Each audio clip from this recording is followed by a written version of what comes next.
Guys, എൻ്റെ കയ്യിലിരിക്കുന്ന ഈ ഒരു ബുഷ് മാത്രം മതി നിങ്ങൾ വഴി കിടക്കാൻ. ഇതിൻ്റെ വില എന്ന് പറഞ്ഞാൽ വളരെ നിസ്സാരമാണ്. ഈ ഒരു കുറഞ്ഞ പീരീഡിലായിട്ട് ഏറ്റവും കൂടുതൽ ആൾക്ക് ബ്രേക്ക് ഡൗൺ വരുന്നൊരു കാര്യം കേട്ടോ. ഓക്കെ ഗൈസ്, നമ്മളിപ്പോൾ സർവീസ് ചെയ്തുകൊണ്ടിരിക്കുന്നത് ബ്രസയാണ്. നമ്മൾ ഫസ്റ്റ് ചെക്ക് ചെയ്യുന്നത് ഇതിൻ്റെ വീലിൻ്റെ ഷെയ്ക്കാണ്. അതായത് നിങ്ങൾക്ക് അറിയാൻ പറ്റും, ടയറുകൾ എന്നൊക്കെ പറഞ്ഞാൽ കോസ്റ്റ്ലിയാണ്. അതായത് ഏതെങ്കിലും ബോൾ ജോയിൻറ്റോ കാര്യങ്ങളോ ഒക്കെ വീക്ക് ആയിട്ടുണ്ടെങ്കിൽ നമുക്ക് സർവീസ് ടൈമിൽ അത് മാറിയിട്ട് അലൈൻമെൻറ്റ് ചെയ്ത് കഴിഞ്ഞാൽ നമുക്ക് കുറച്ച് സമയം ഉപയോഗിക്കാൻ പറ്റും. ആ ടയറിനെ നമുക്ക് സേഫ് ആക്കാം. വീൽ ബെയറിങ് കാര്യങ്ങളെല്ലാം തന്നെ നമ്മൾ ചെക്ക് ചെയ്യുന്നുണ്ട്. റൊട്ടേറ്റ് ചെയ്യുന്ന സമയത്ത് നമുക്ക് അറിയാൻ പറ്റും വൈബ്രേഷൻസ് കാര്യങ്ങളെല്ലാം. അതുപോലെ 4 വീലുകൾ നമ്മൾ പ്രോപ്പറായി ചെക്ക് ചെയ്യുന്നുണ്ട്. റിയർ വീൽസ് എല്ലാം നമ്മൾ നോക്കുന്നുണ്ട്. നമ്മൾ ഇനി നോക്കാൻ പോകുന്ന കാര്യങ്ങൾ ഈ കാറിനെ ബ്രേക്ക് ഡൗൺ ആക്കാൻ ചാൻസ് ഉള്ള ഭാഗങ്ങൾ ഏതൊക്കെയാണോ അതെല്ലാം നമ്മൾ ക്ലിയർ ചെയ്യുന്നതായിരിക്കും. അതായത് ഒരു 10,000 കിലോമീറ്റർ വരെ നമുക്ക് എന്തെല്ലാം പ്രശ്നങ്ങൾ വരാനുണ്ടെന്ന് നമുക്ക് നോക്കാം.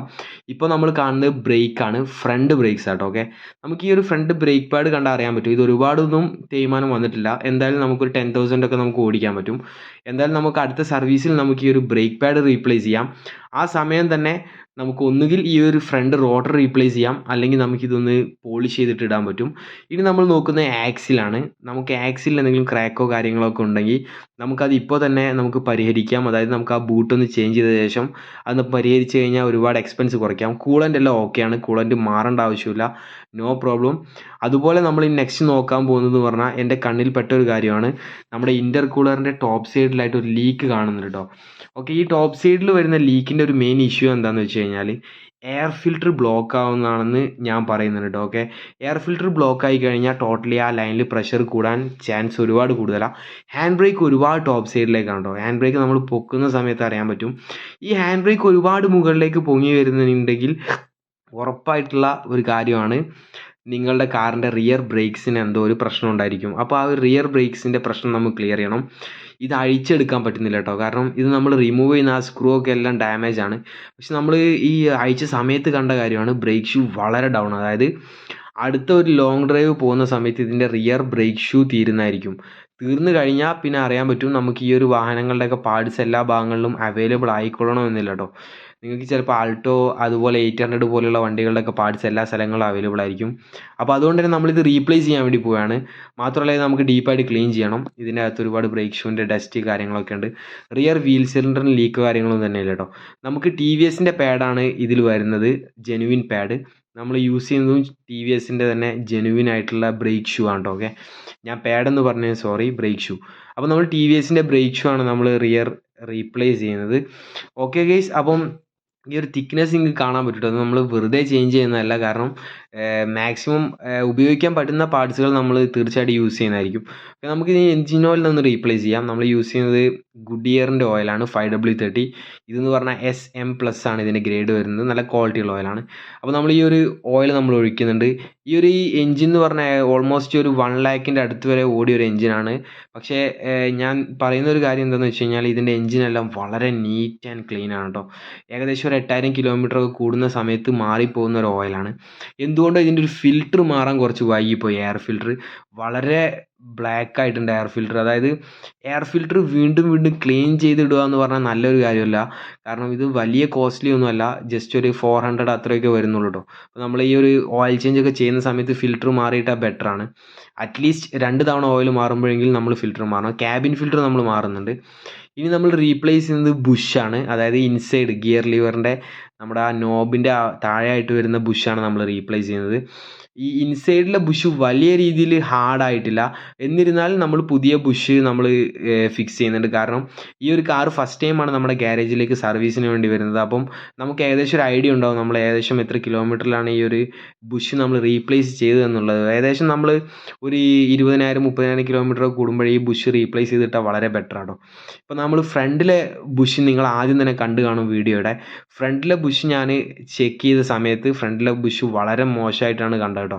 അപ്പം ഫ്രണ്ടിലെ ബുഷ് നമുക്ക് അത്ര ഡിഫിക്കൽട്ടാന്ന് പറയാൻ പറ്റില്ല അഴിച്ചെടുക്കാനായിട്ട്. ആ ഒരു താഴ്ഭാഗത്തായിട്ട് വരുന്നത് ബുഷ് ഞാൻ കാണിച്ചു തരാം. ബുഷിൻ്റെ കണ്ടീഷൻ എന്ന് പറഞ്ഞാൽ വളരെ മോശമാണ്. അതായത് ഞാൻ പ്രസ് ചെയ്യുന്ന സമയത്ത് അത് പൊടിഞ്ഞു പോയി കേട്ടോ. അതായത് മീൻസ് അത് ഓവറായിട്ട് ഹാർഡായിപ്പോയി. കാരണം ഗിയർ ബോക്സ് എന്ന് പറഞ്ഞാൽ നിങ്ങൾക്ക് അറിയാവുന്ന കാര്യമായിരിക്കും, എൻജിൻ ഹീറ്റ് ആവുന്ന പോലെ തന്നെ ഏകദേശം ഗിയർ ബോക്സും ഹീറ്റ് ആവുന്നുണ്ട്.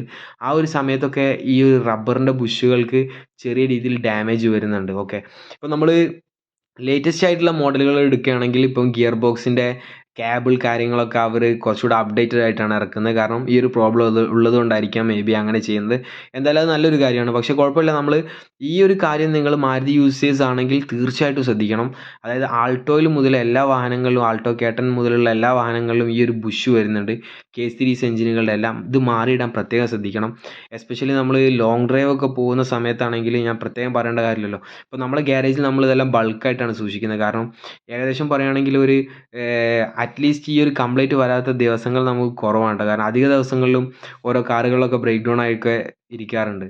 ഓക്കെ ഗൈസ്, ഇപ്പോൾ നമുക്ക് കാണാൻ പറ്റും ഈ ഒരു ടർബോയുടെ ഹോസ് നമ്മൾ ക്ലീൻ ചെയ്യുന്നുണ്ട്. ടർബോയുടെ ഹോസും അതുപോലെ തന്നെ ടോപ്പ് സൈഡും എല്ലാം ഫുള്ളി ക്ലീൻ ചെയ്യുന്നുണ്ട്. കാരണം നമ്മളിപ്പോൾ അത് ക്ലീൻ ചെയ്താൽ മാത്രമേ നമുക്ക് അടുത്ത സർവീസിന് വരുന്ന സമയത്ത് ഇൻ്റർകൂളർ ലീക്ക് ഉണ്ടോ എന്ന് നമുക്ക് അറിയാൻ പറ്റുള്ളൂ. ഓക്കെ, മാത്രമല്ല നമുക്ക് ടെസ്റ്റ് ഡ്രൈവ് ചെയ്യാൻ പറ്റും. ടെസ്റ്റ് ഡ്രൈവ് ചെയ്യുമ്പോൾ വിസ്ലിംഗ് നോയ്സോ കാര്യങ്ങളൊക്കെ ഉണ്ടോ എന്ന് ചെക്ക് ചെയ്യാൻ പറ്റും.